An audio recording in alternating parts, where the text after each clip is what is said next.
Okay, welcome back all of you beautiful people. We just had a super controversial subject on brokers. Let me know, what are your thoughts? Ooh, smack my mic around as if it owed me money.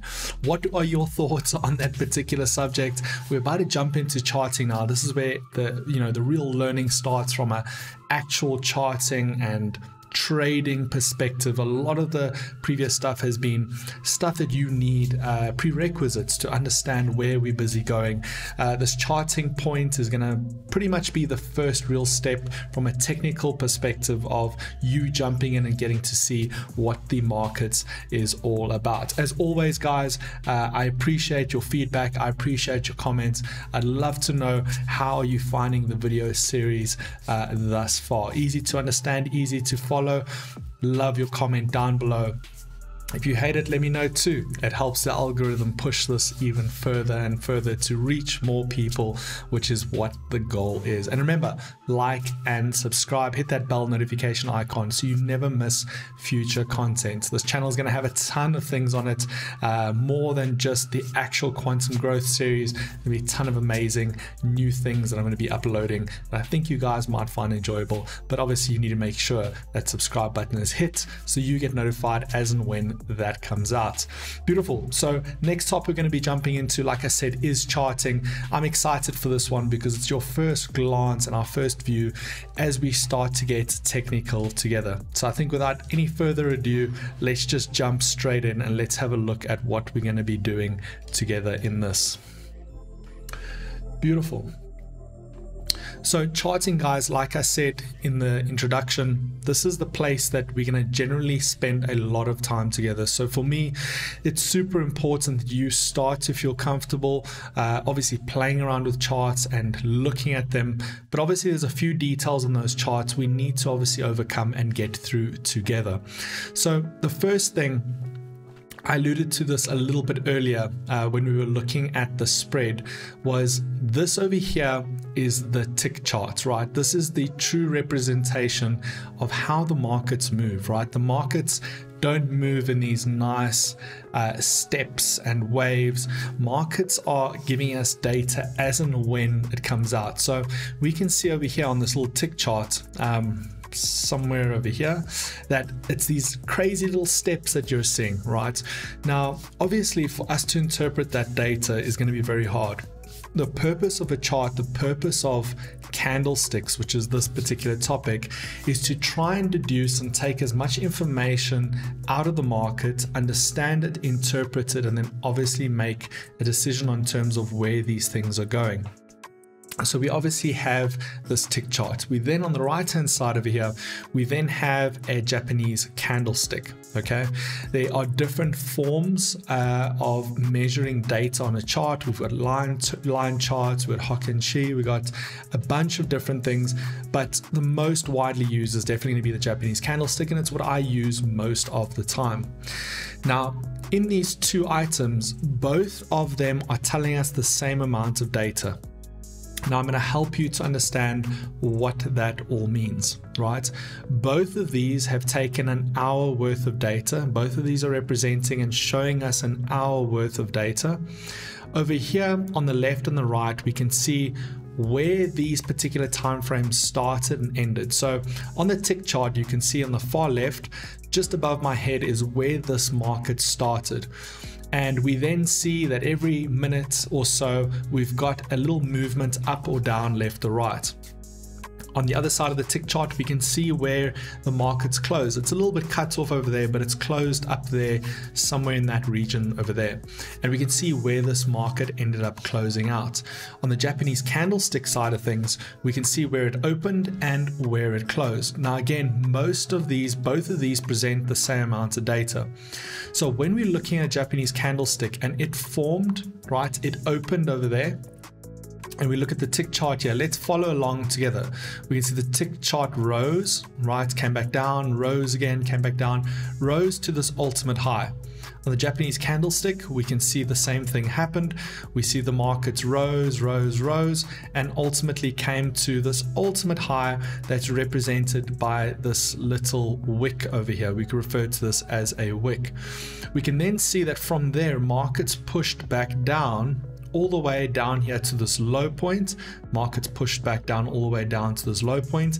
At this point where markets pushed back down, this candle would have changed color. It would have changed color from a blue candle to a red candle. With that wick remaining exposed, it pushed all the way down and then recovered up and then ultimately closed out just below where the previous high was. It closed up over there. So that is in essence how we understand and look at that. So in the Japanese candlestick, we have what's called a body, and then we have what's called a wick. Now, looking at this, why do we have these Japanese candlesticks and what do they demonstrate? What are they trying to tell us? Now, if we looked at the tick charts over here, it would be very hard to understand what is markets actually doing. To our eyes, it looks like it started here, went up, went down, and came back up. That's all that we see.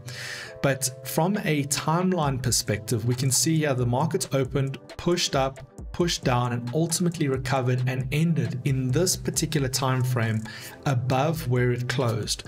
So where it opened, sorry. So if markets close above where they opened, that candlestick will look bullish, right? Or blue or green, or however which way your chart's set up to. And if it closes below where it opened, it'll be red or gray or bearish, right? And I'll talk about this bullish and bearish because it happens and is thrown around quite often. But in essence, what you need to know and understand is that a candlestick is a representation of real data that the market is taking and in its tick data form, presenting in a visual form that we can understand. So from what I'm saying then, you might be saying, Dane, that's great, but then what is that candlestick telling you? What do you see here? So ultimately over here, I can see and tell that the market is trying to get lower, but ultimately failing to get much lower and ultimately is moving higher, right? Now you could say, okay, Dane, well, that's great because you can see that, but what does that mean? This ultimately means that we're seeing a market structure where we're seeing not enough participants towards the downside. We're seeing a failure to break lower, and ultimately the bulls or the buyers in this particular market have won in this particular time frame, right? Telling me that there's a high likelihood that we could see a bit of a bullish market busy happening moving forward. Now again, this is one candle in a series or market structure. So this is where we start to understand that each candle tells a story. And I want you to think about it like this, and I'm going to talk about this as well a little bit later, that we're able to essentially take each candle and obviously put together a little bit of a story. So when it comes to candlesticks, we have certain formations that give us indications as to what the story of price will be and thus what markets is doing. And so we're going to start with the basics because again, I want to teach you that every tick right on that chart is almost like a letter. When ticks are put together into a candlestick, it represents a word. Multiple candlesticks start to build a sentence, and multiple of these candlesticks and structures start to tell us a story, which is what I want to teach you to read. Earlier on, I explained that I want you to be able to read charts almost like a language, right? And that is hopefully what I'm going to be able to achieve with you before the end of this. All right, so let's start with some of the basics. Now, there are many, many different candle formations out there.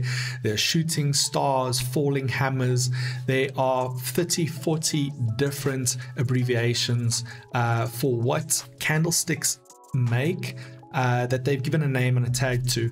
What I've found over the years is that by paying attention to each of these candlesticks, instead of looking at a market objectively, you're starting to do parrot fashion work to say, when I see that, that equals that, and that means thus.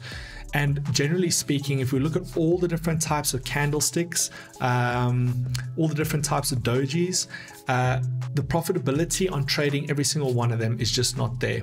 They need to be used in conjunction with other techniques, because it's simply saying at this point, I think this is going to happen. And then that's where we use additional techniques, which I'm going to show you, to further identify where price may be going and obviously take a position. But the one that I do rely on and I do find extremely useful are what we call pin bars. So when we look at pin bars, what we end up seeing, and I'm just going to remove myself for a second just so we can get the full picture here, is that we get a bar that's got a very, very short body, right, with a longer wick on one of these sides and a very short stub on the other, okay? Now, the conditions of a pin bar and the conditions for it to be valid would be that we refer to this as a bullish pin bar, right? When we say bullish, we mean a market that is going to rise, right? Bulls in the market generally drive price up. When we refer to bears in a market drive price down. So that is important, just catchphrases to obviously know. So in terms of the order of these different catchphrases, we'll refer to the following, right? We have bulls who drive price up. We call going long, also buying, or just straightforward buying. Those are the three general terms. When we talk about selling or the market going down, we talk about going short, we talk about bears, or we just say we're selling, right? Those are the three terms for a market that is trending towards the downside or is expected to fall, right? So to recap, bulls, buying, and long all refer to the top side of a market. Bears, short, and selling all refer to the downside of a market. So just to clear that up really quickly. So when we see a bullish pin bar, what does that mean, right? This means that we have a candlestick where its formation is down at an area around a support zone, all right, a supply zone of supply and demand, and we're going to get into that in obviously quite a bit of detail as well. But ultimately, if you have a look at this candle right here, we see a very small body, a little pin nose, a little pin head, and then this long wick towards the downside. Now, what is this trying to illustrate? Remember, these are graphical representations of something bigger that is obviously happening. So what this is trying to demonstrate, and I want you to think about it like this. Every time you're thinking about charting, every time you're thinking about price, we have two forces in the market, constantly in the market. We have buyers, right, fighting a battle to push price higher. And then we've got sellers who their goal is to force price lower. So I want you to think of it as these two forces that are constantly battling each other, where sellers are trying to battle down and buyers are trying to battle up. Now, it's all about order flow. If there's more buyers in a market, then obviously price is going to rise. If there's more sellers in a market, price is going to fall. But there's a constant battle happening. And I want you to picture that in the back of your mind. When you're looking at price, when you're looking at these candlesticks, you're just looking at market structure. Try and picture that battle in your mind. Okay, so there's a bunch of buyers here. They keep failing at this level. What does that mean? It means that at that level, there's a great quantity of sellers just waiting to fight price back down. And we're going to get into detail because these are what we call supply zones, right? Support or resistance zones, supply and demand zones. There's different names for that. But just for this purpose, want you to think about that constant battle that is busy happening. So when we see a candle formation such as this one over here, we can visually understand that markets from here are pushing all the way down, and we're seeing at this point there's no longer momentum towards the downside, and we're seeing a rejection of this movement down by a bunch of sellers that have gathered here. And at this point, they believe, a bunch of buyers who believe that at this point, the price is right in order to buy. Okay, so in this battle here, you can see price started here, pushed all the way down, got rejected all the way back up and closed. Okay, so that should tell you that there is a high probability, not an absolute probability, but a probability nevertheless of a potential reversal or price starting to reject and correct or move in the opposite direction. In the opposite way, we have what's also called a bearish pin bar.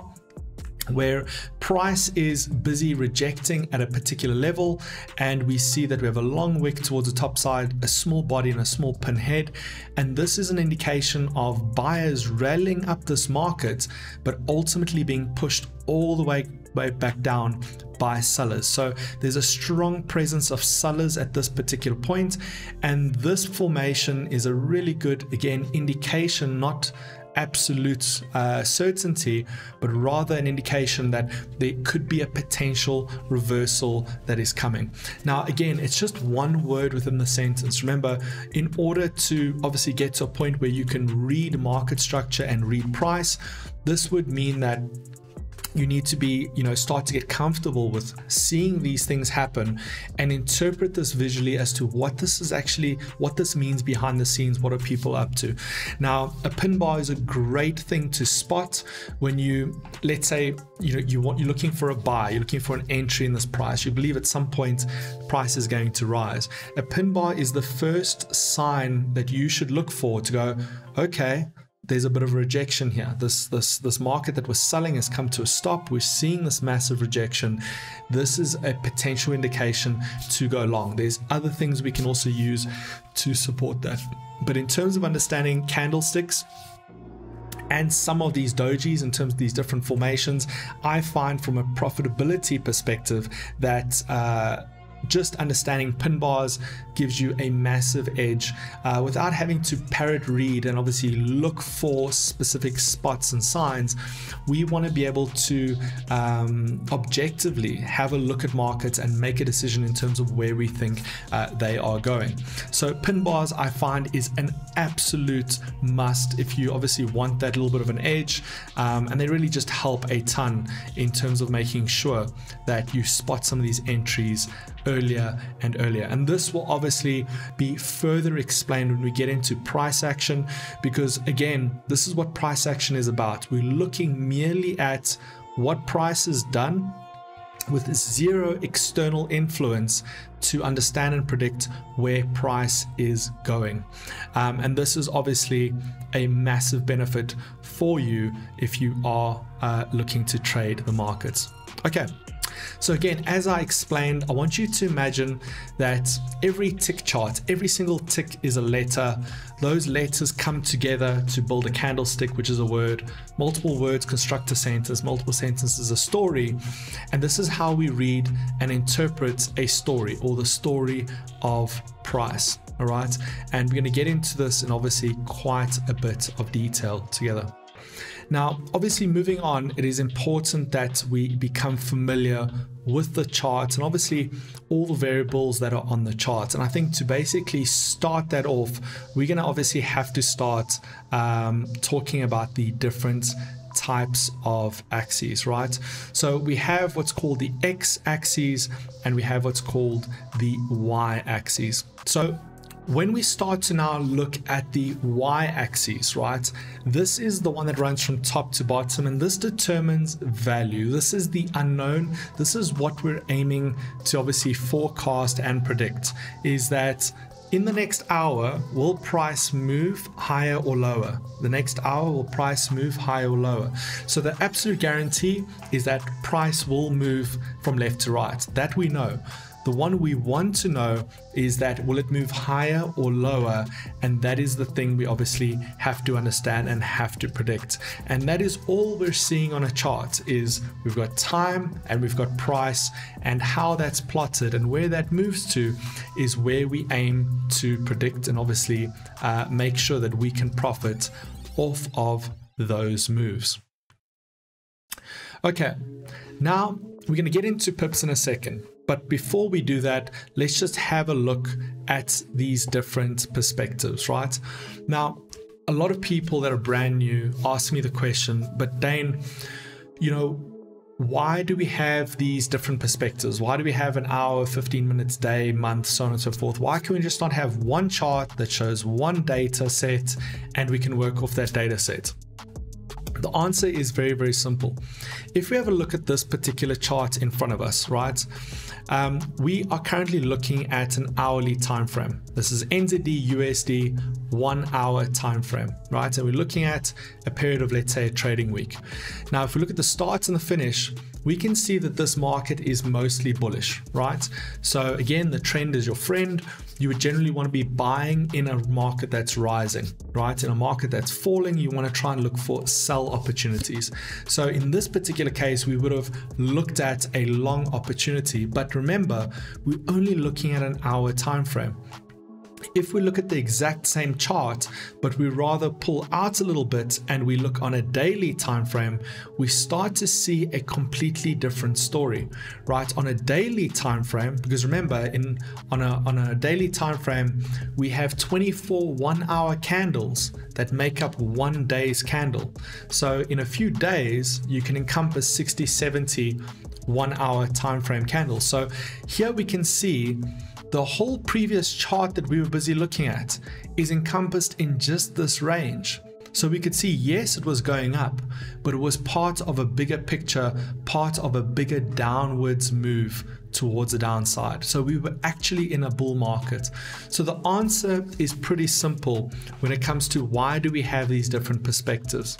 The answer is perspective, right? Giving us that view of down to the granular detail if you want that, but also understanding the bigger picture. And this is extremely important when it comes to analysis, right? Is never to be looking way too close or way too far, depending on the trading style and the type of trading that you're doing, right? It's important that you always are aware. Even if you're buying that small that week, let's say in the last view we looked at 1 hour, even if you caught that buy, it's important to understand you're buying temporarily in a bullish market, in a bearish market that ultimately will move towards the downside. Now, this is where people ask, but where does the trend is your friend kind of come in? Well, this is where it comes in, right? If in this case, on this particular time frame, or anywhere, any time frame, you bought, right? Let's say you accidentally bought right over there, somewhere in that region, and you didn't take profit early enough and markets reversed. The probability of you getting your money back or going back into profit is very low because the trend is in this bearish momentum. But let's say for the opposite reason, you sold over there, right? You thought the market was at its highest and you're going to sell and get this trend and it continued to press up. You would have been temporarily, albeit for 5-6 trading days, in a loss.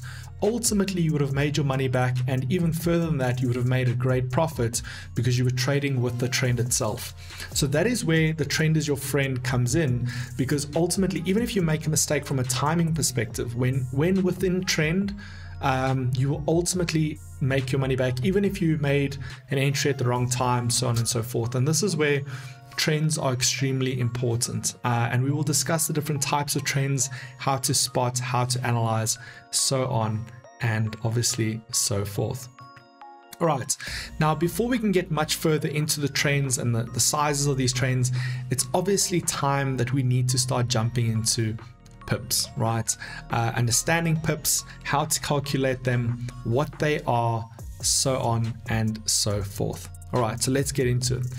So when we start talking about currency and we talk about these different currency setups and values, we are looking at small changes, fractions of a cent changed in the market results in big outcomes because of things like leverage and so on, right? Small percentages in a currency result in some pretty big profits.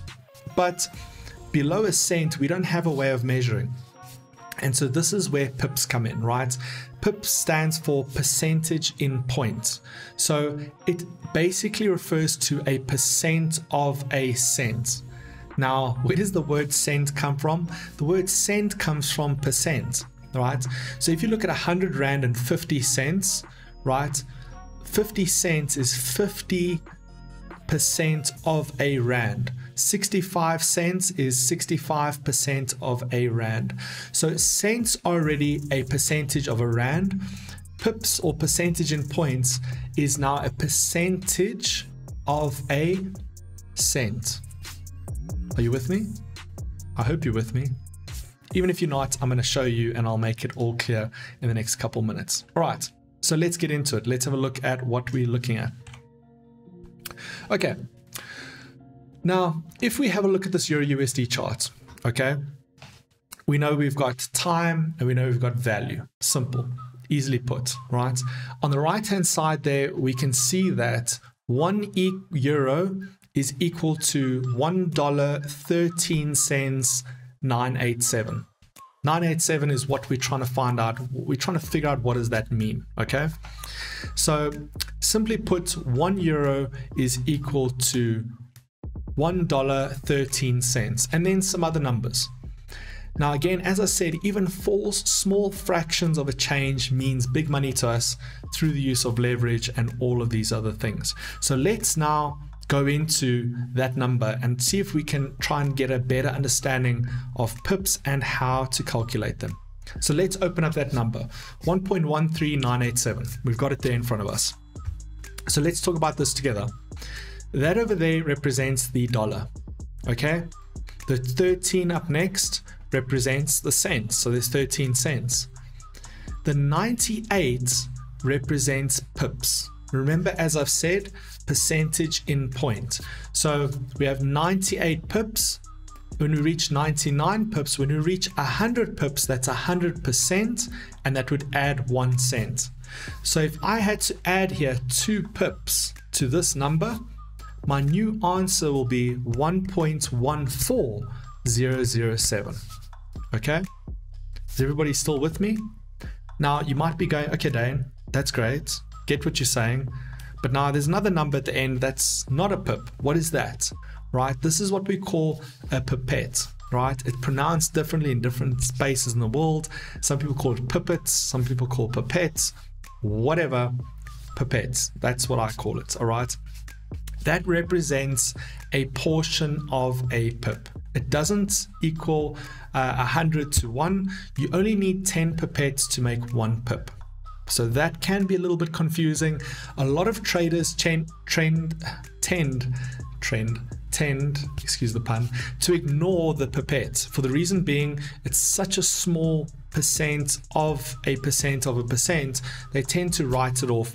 But for the purposes of accuracy, and I want you guys to be at the point where you can analyze or you can understand a spread to the point of the pipette or to the point of the fraction of the pip, I want you guys to obviously learn and understand what that is all about.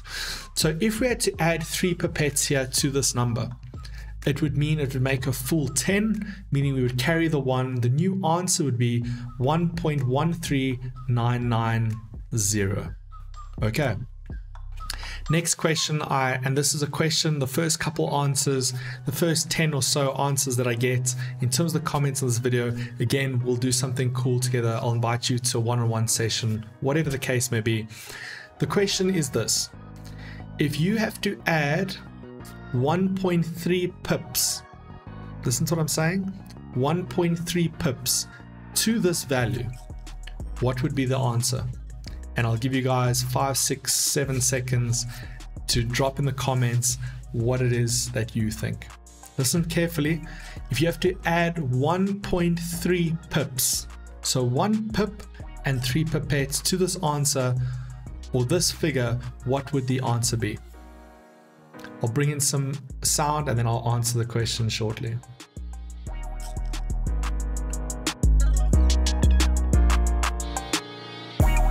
Okay, so your answer should be 1.14000. If you got that right, let me know and I'll go to the comments and I'll have a look with you. We'll do something cool. We'll figure it out together. Okay, so again, just to recap, 1 represents the dollar, the rand, the euro, whatever the case may be. The 2 decimals after that represents the cents. Remember, cents actually comes from the word percent and is 13% of a dollar. The next 2 digits represent the pips, and this will be the percentage of the cent. And the final variable, the final decimal placeholder here will be the pipette.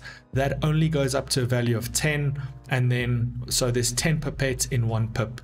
There's 100 pips in 1 cent, 100 cents in 1 rand, 100 rand in $100 in so on and so forth. Okay, so I'm hoping we are all seeing that. Okay, now in terms of pips, right, we can see that 100 pips make up 1 cent, but 1,000 pips will make up 10 cents, and 10,000 pips would make up $1 in terms of movement. Okay, that's very, very important to understand and or see. Very, very, very important.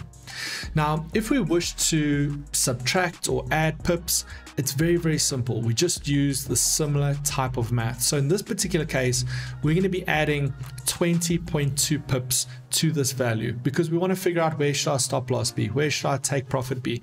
And this is a very valuable thing you have to know, guys, when talking about risk management. We're going to be doing this a ton, and it's very worthwhile doing this exercise with me and potentially even repeating this exercise on your own, changing the value a little bit, and trying these exercises until you feel comfortable that from a mathematics perspective you're easily able to add and subtract these numbers. We've all become very used to just adding and subtracting cents, but as soon as it moves decimals, it can throw a bit of people off, but I'm confident you guys will get this. So 1.13987, our same number, we wish to minus 20.2 pips from this number, okay? We're adding 20.2 pips to this number.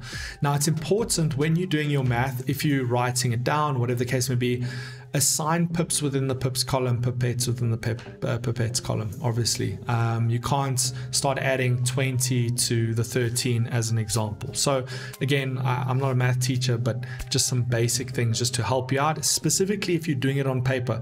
There is ways to use a calculator, but there's not always going to be times you have a calculator on hand, and there's going to be times where you're looking at a market and you need to in your head be able to add up these things, and I find this is a great way. I can look at any two prices, and provided it's not 8,900 and whatever pips difference, quickly do the math and say, okay, I think we need to be there. That'll be 30-40 pips, so on and so forth. Okay, so we add these two together, and just simple math, you carry the 1 over to the top, and your new answer should be 1.14189. Okay, now the applications of this are going to vary. We utilize this for take profits, we utilize this for stop losses. Again, I'll explain all of these things and all these concepts and what they mean and what they should mean to you. But this is obviously something extremely important that will be worthwhile for you to obviously feel extremely comfortable with. Now, outside of those things, we also talk about the movement in markets in pips. So you'll often see in our chats or in our live broadcasts, we'll say, wow, did you see that market? It moved X amount in pips. You might be thinking, okay, I get you, but I want to know, what is that in dollar value or rand value? What does that mean in real money, not these pips? And I'm going to get to that in a second, because pips have a direct correlation with a particular currency, and we'll obviously get into that and talk about that. But for now, you'll often hear people refer to, hey, these markets moved X amount in this particular value. So let's have a look what that means. So over here, we can see this looks like, again, potentially Euro USD as an example. And we can see that markets have moved from one space to another. So they've moved from over here to down here. Now, instead of saying, listen, markets moved from, let's say Euro USD, we're talking about $1.19 and 42 pips down to $1.15 and 62 pips, right? Ignoring the pipette just for that particular example. We want to talk about that from a pip perspective, from a standard universal perspective, because there may be times that you're going to quote a yen move or a ZAR move or any other currency.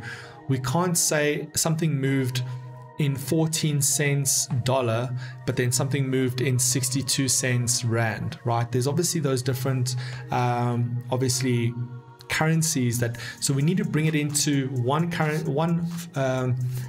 unit of measurement that can be common and universal across the board, and that's where we use pips. So let's do the example together. Right, so we're going to take these two prices and we're going to go ahead and we're going to deduct them from each other. So 1.1942, and in most cases you'll see on my side I write the pipette as a smaller value, so just so it's easier to find and I don't make any sort of mistakes.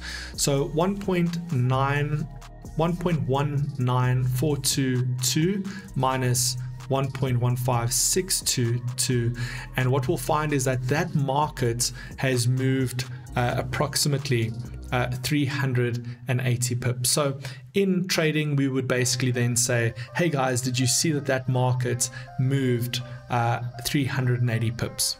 Okay. Now, there is one small disclaimer that I have to put in here, all right?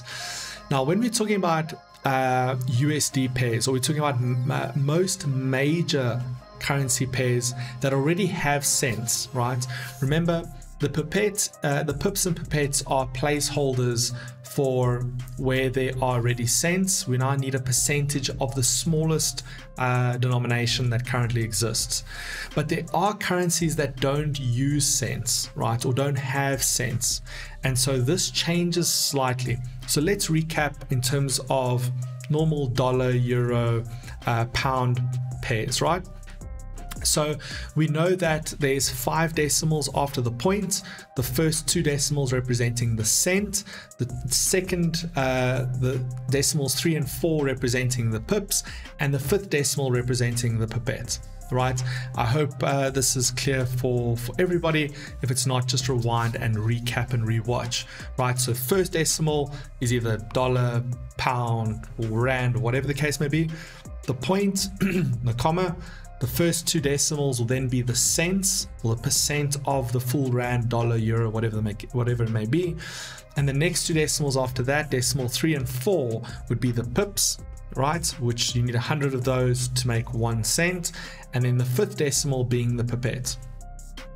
That's the standard, right?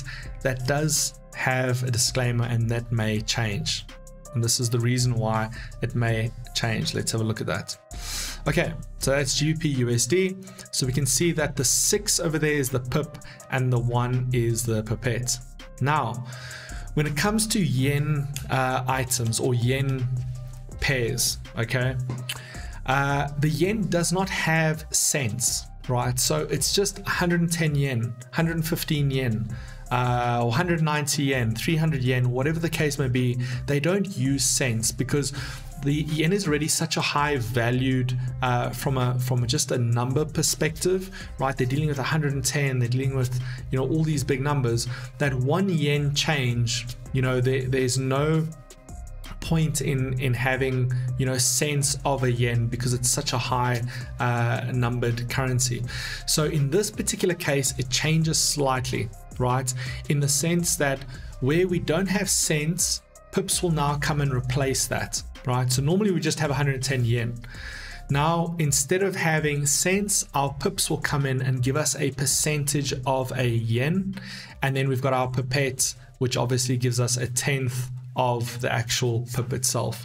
So we would then identify the pipette as the 4 in this case, the second 4, and then the 9 would be the pipette. Now, an easy way of obviously spotting and identifying these two would obviously be just making sure you look at the numbers or the counts of the decimals. So if you've got a number, a dot, and 5 decimals or 4 decimals, because remember sometimes people do cut off the 5th, which is the pipette, then you know it's a normal pair, you calculate normally. But if it's got some numbers, dots, and then only 2 or 3, then you must understand it's a yen related based currency pair. Then you automatically know that after the dots, the first 2 decimals are your pips and the 3rd decimal would be your pipette. Now, what do you do if there's no pipette? What if they don't give you one? Right, you just add a placeholder, just add a 0. There is something there, it's just 0, and so there's no need to obviously show it. So that's just a quick tip in terms of identifying those two. But it is something going to be something you're going to get fairly used to, because there is going to be a lot of math that we are going to have to do together.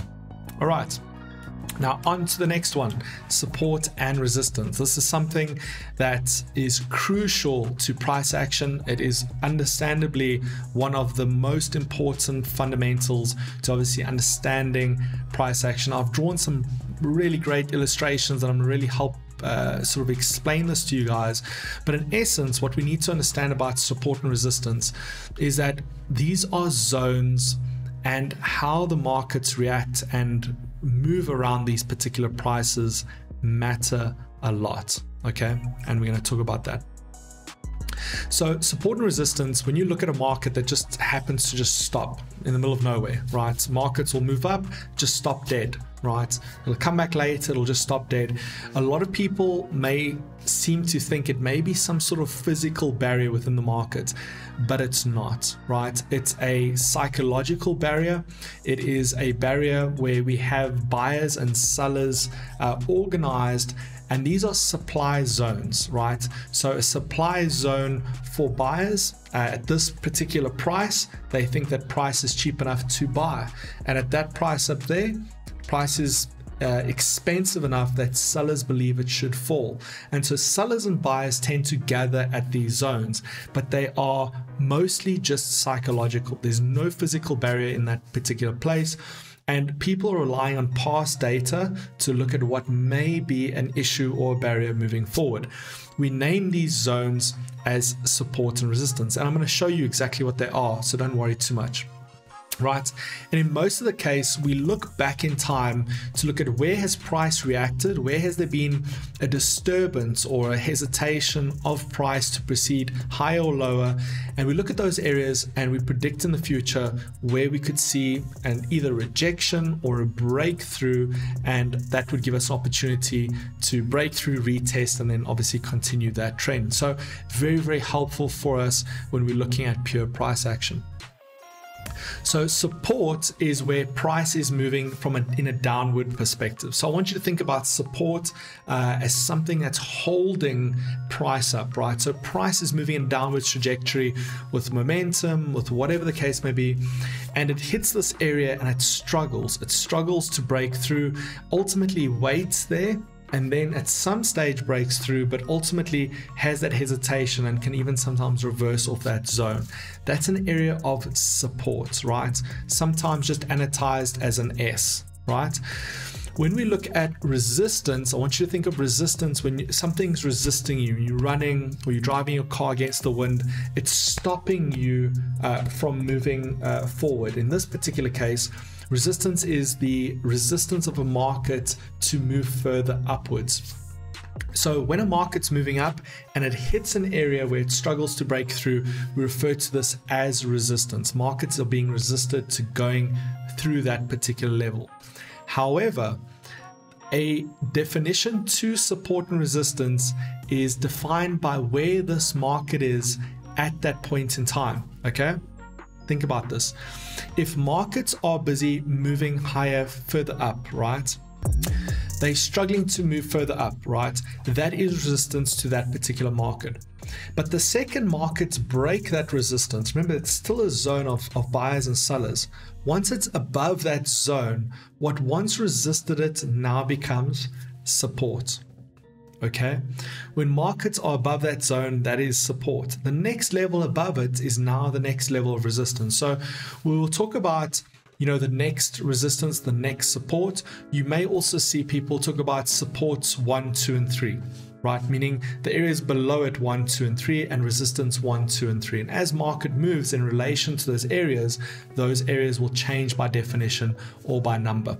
That's important to understand, but I'm going to make it pretty simple in the next visualization that we go through together. Let's have a look here. Okay, beautiful. So for this next concept, I am going to show you this concept in terms of a house. I think this is one of the best ways of explaining this, and I found most students generally really have a bit of a understanding breakthrough when we see this. So I want you to picture this as markets, right? You're there, Tabo, Joe, Cindy, whoever you want to be, you're sitting right there. You are price. Now you attempt to move higher, right? There's a ceiling there, resistance, right? You bounce off that ceiling and you fail to break through and you come back down to support, right? The next move you make, let's say you make with more, let's say more energy, more momentum, more velocity, and you end up getting through that next level. you don't go through that next level and go through to the stars, right? You go through the next level, you come back down, and you now, what was once resisting you is now acting as support to you, right? You've now found support. You try get further up, hit resistance, you fail, you come back to support, right? You make one more attempt, you fail again, you come back to support, but at this time you've run out of momentum, you've run out of energy towards the top side. Remember, I want you to always think about this as a constant battle between buyers and sellers. If, for example, markets are moving up and buyers are unable to get through a level, sellers will see that and go, ooh, wait here, momentum is slowing down, there's not enough buyers in order to break through this level. They smell blood in the water and they start to increase their positions towards the downside. More and more sellers start to jump in. At the same time, those who were buying that are also seeing that markets are failing to get you, they switch from being a buyer to a seller, right? So buyers that have bought all the way down, they see markets rally up, they take their profits.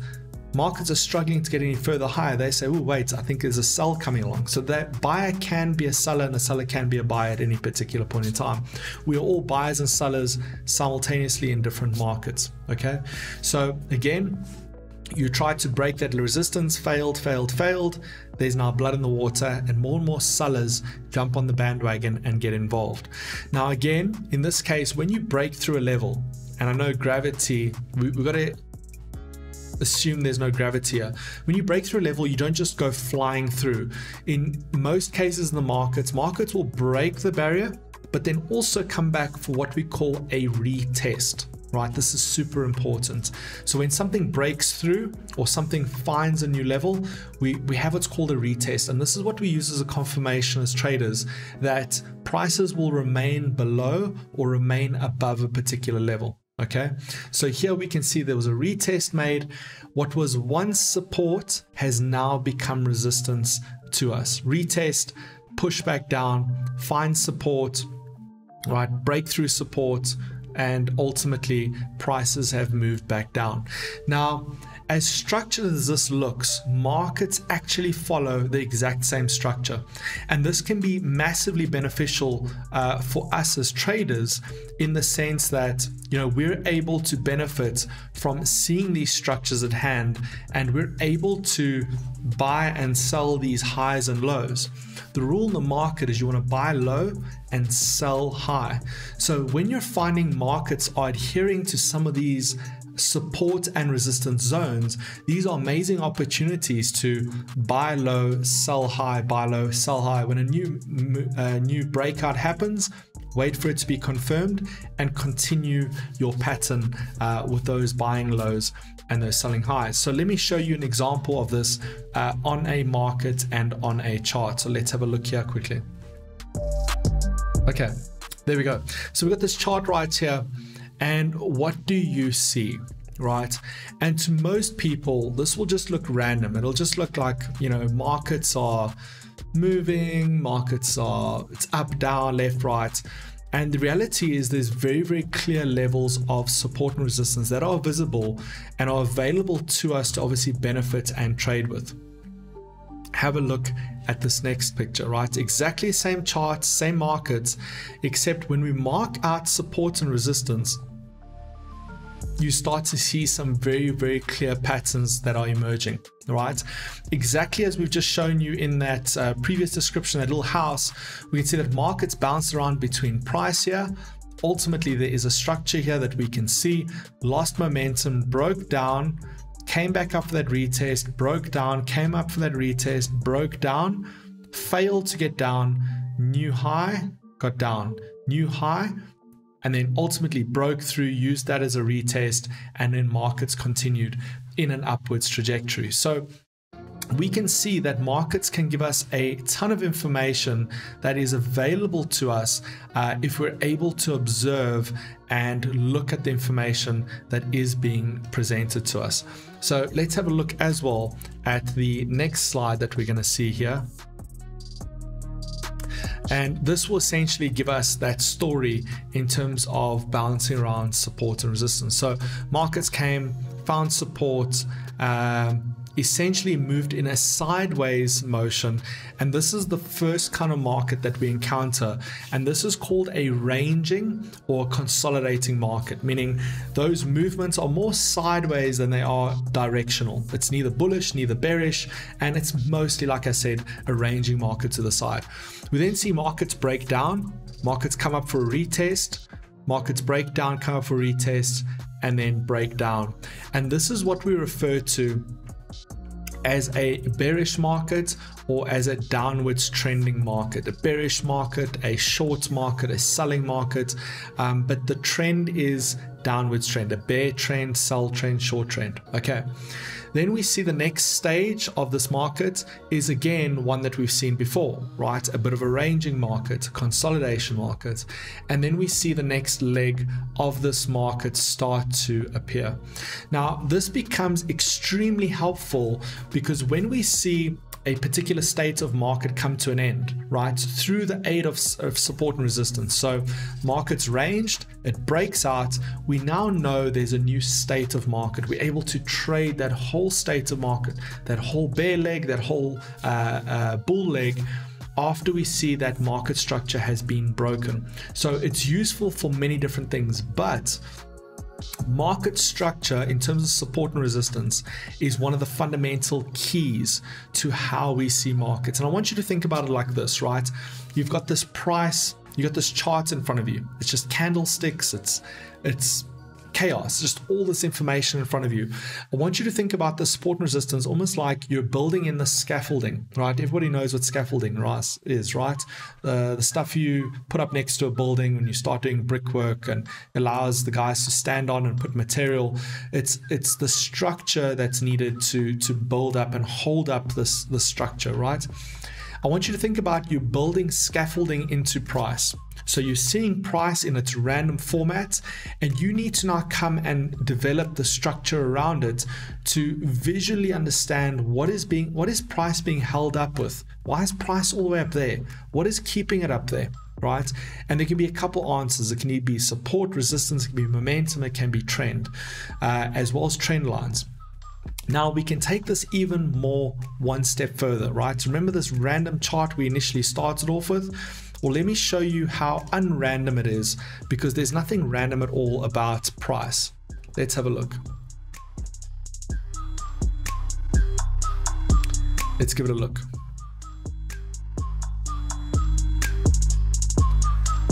Okay. So this exact same chart we just looked at, we can then start to assume support and resistance as well as in diagonal formats, right? Because support and resistance, we look at these exact lines, right, on this axis that we're plotting, but ultimately we can also start to see them in terms of channels and trends, right? Now this becomes a really, really powerful tool when you start to understand how to build this market structure together, right? And how to talk about the story of price and how all these things start to piece together, because we have nothing random about this market, right? We have a market structure. We know we had support and resistance in this area. Markets broke through that and started trending. At this point here, where markets broke through that trend, again, they don't just break and run. It broke, retested, and then started this ranging market. At this point over here, markets looked like they tried to break out, but didn't, came back under. Once they did, they formed a new trend towards the top side. So when you start to overlay, and I didn't want to overlay all these things in one chart because it would just look like absolute chaos, but you're not justifying price's existence, but you're creating the framework around why is it acting the way it's reacted. The reason we do that is that this is immensely helpful when it comes to looking at price in the future. We can go, okay, well, price was here. This is how it reacted then. We're approaching a similar zone now, and it helps to give a probability on how price will react now in relation to how it acted then. That is the massive benefit of price action and looking at how price has reacted in a particular moment in time. Now, when we talk about price action and we talk about charting, right? We haven't yet even got to price action. We are going to get into it. It's going to be powerful. But when we talk about price action, the thing you must understand is that there are many traders out there that started as indicator traders, right? People who relied purely on indicators, purely on these visual affirmations, and ultimately a lot of indicator traders have come back to price action, right? A lot of the, I would say, the heroes and the sort of titans of this industry are price action traders. And the reason being is that price action is price action. It was the same today as yesterday and tomorrow. And traders that have used price action have been using price action for the last 10 years. There's all these fancy indicators and things that pop out, and they look amazing and they look great. But the ultimate truth is, from a profitability and a long-term perspective, these things just fall away.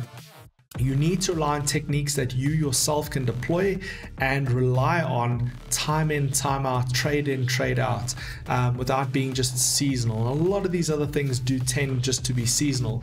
And so a lot of my strategy is built off price action.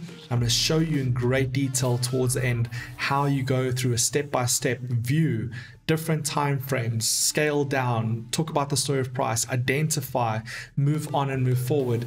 We're going to have an absolutely amazing time. Up next, we're going to end up jumping into indicators. This is also a little bit of a controversial subject. There's a lot of guys out there. I've heard horrible stories out there, people who charge for indicators that are free, people who charge to give people demo accounts. I've heard of crazy things out there. So we're going to go through indicators, we're going to discuss some of the myths, some of the legends, what's true, what's not true, and indicators can be helpful when used right. And we're going to talk about those methods and those ways, obviously, as we go a little bit deeper. But yes, I trust in terms of charting, this has helped you guys to feel a little bit more comfortable in some of these details, that you don't feel lost and overwhelmed when you look at a chart and it just looks like all of these things. It should be easy, it should be comfortable. And again, if this is new to you and it may be overwhelming, this is not taught in schools, which is something that I'm really advocating for. There's a lot of universities that are starting to bring this within their syllabus, but this is, I feel, something that everybody should know. Data is represented in charts, financial markets are represented in charts. There's no better way of representing huge amounts of data in other than this particular way. And it may be foreign, it should be foreign, and hopefully with time and practice this just becomes a little bit easier and easier for you to see and to understand. But the honest thing is that it takes about 100 hours. The reality is 100 hours of you in the charts, drawing lines, looking at things, time frames, zoom in, zoom out. And a lot of people ask me, how long will it take me to be profitable, or to see what you see, or whatever the case may be? Profitability is very subjective, right? It's from person to person, but in terms of seeing what I see, or seeing just the markets clearly, there's 100 hours, which is a definitive thing that I've seen time and time again. I'll see a person spend 80 hours behind charts and they're struggling and they're asking me questions, and it's almost like you can see the lights, the door, the gates open. After that 100 hours, they go, I've got it, I can see it, is this right, is this what I'm seeing? And I'm like, yes, yes, yes, that's what it's all about. So these things take time to spend time in the markets, but again, as I've said, we'll be live every Thursday together. I want you to put in the effort. You're welcome to ask me questions, you're welcome to reach out. There will be a separate group that will be formed specifically for everybody who watches this particular video series. It will be a Telegram channel that you're able to join. I will be in there, I'll be able to interact. I might not get to everybody's messages, but there will be a way for you to engage, if not with me, with somebody that I nominate in order to support. But ultimately, get in there, ask questions, experiment. This is what this is about, and it is a great experience, specifically when you get to the other side of the tunnel and you start seeing the light. So up next is indicators, guys. Let me know what about this video you've loved the most. If you've hated it, tell me you've hated it. If you loved it, tell me you loved it. Ultimately, make sure you have liked, subscribed, hit that bell notification, and obviously turn all notifications on so you never miss any future content. I've had a blast with you guys. We're going to move on and jump into some crazy things. Let's move, and I'll see you guys shortly. Let's go.